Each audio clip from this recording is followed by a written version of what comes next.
All right, well, then you wasn't there in the beginning because it was only Black Americans that was there. Yeah, and I know KRS1, he spoke on it, and he was calling people stupid if they try to downplay Latinos playing a part in hip-hop. And then he went as far as to say that hip-hop couldn't have been created without Latinos. Yeah, that's a wild statement. That's a wild statement. Because I'm going to be honest, and this is no disrespect to any Latinos in hip-hop, but you can remove everybody from hip-hop and just leave Black people, and hip-hop would be just fine. It's when you remove Black people from hip-hop that it all goes to shit. Let's keep it real.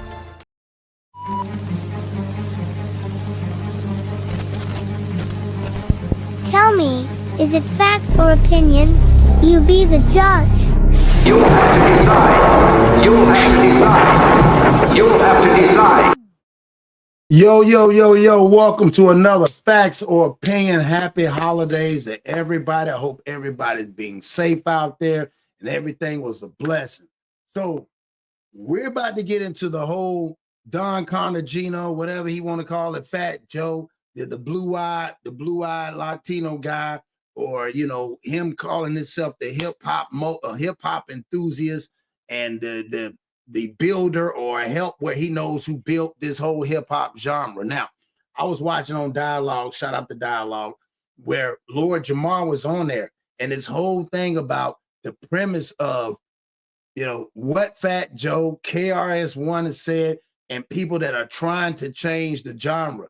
He talks about with the whole 50 years of hip-hop, you had the Olympics during that time, the breakdancing, and he's feeling like Lord Jamar's response was, maybe people just feel like they want to be a part of something. But again, when it comes to hip-hop, is that just our culture?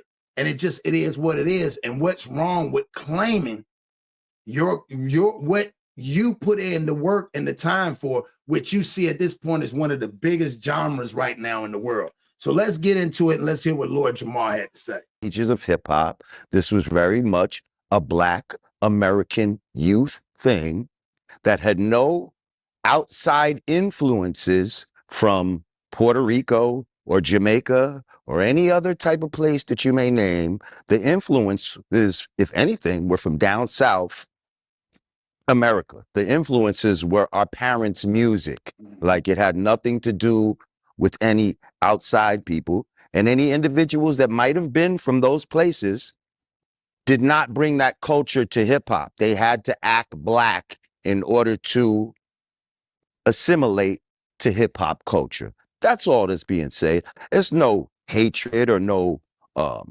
racism, whatever they trying to call foul on. It's just saying, listen, the thing that you love and adore is something that was made by Black American youth. Get over it. It's not the melting pot y'all are trying to paint it as. Now, I don't know if there's some sort of financial reasons, being we have the Olympics coming up and people want to attach themselves to certain things. We just had the 50th anniversary of hip hop. That was very lucrative for certain people. You understand? So, yeah, museums being made in the Bronx and stuff like that. So I think in some people, it's their best interest to try to mold a certain narrative, but the truth is the truth, I got people that was there that will tell you what it is. This is not just me talking, you know what I mean? But because they'll say I wasn't there. I don't have to be there. I don't have to be there because the DNA will show you the everything that's incorporated into hip hop will show you that it has nothing to do with Puerto Rican or Jamaican culture, period. And those were myths that were just put out there. I'm not exactly sure when. I think it started happening in the 90s. Don't know why, but we're here to clear this up.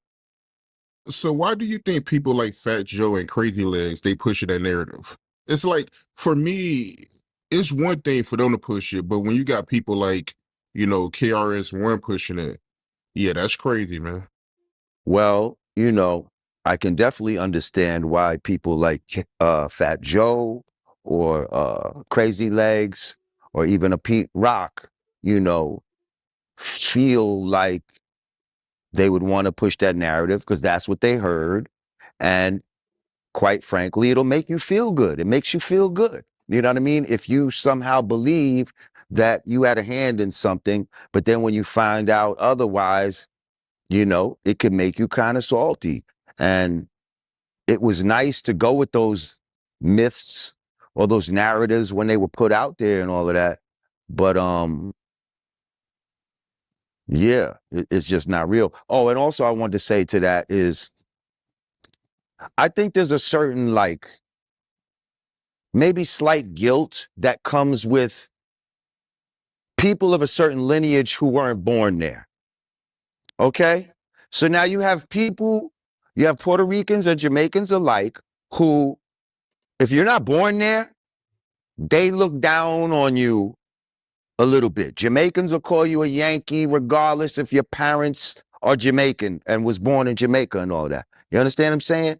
So I think some of these people have a little bit of that going on where they're almost trying to overcompensate and show like, yo, listen, I'm standing up for my flag. I'm standing up for, you know, I'm Jamaican, I'm Puerto Rican. That doesn't matter. I was born here in America.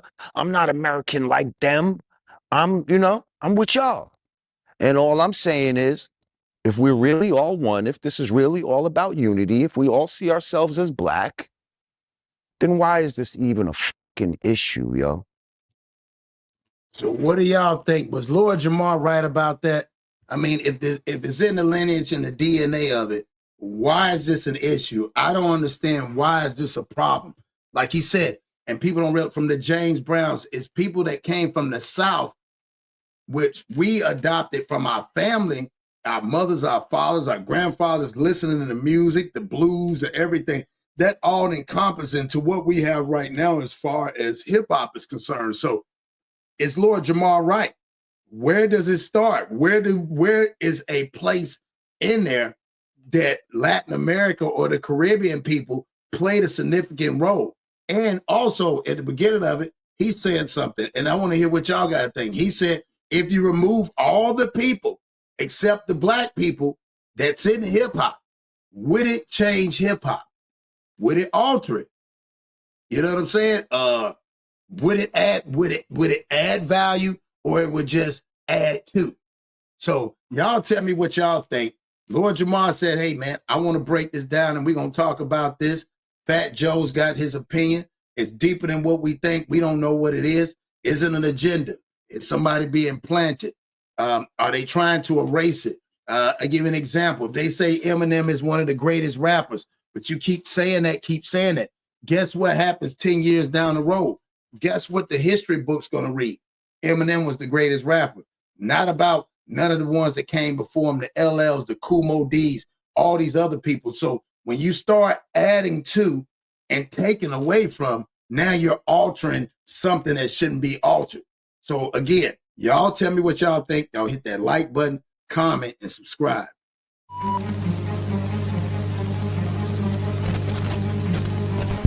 Tell me, is it fact or opinion? You be the judge. You'll have to decide. You'll have to decide. You'll have to decide.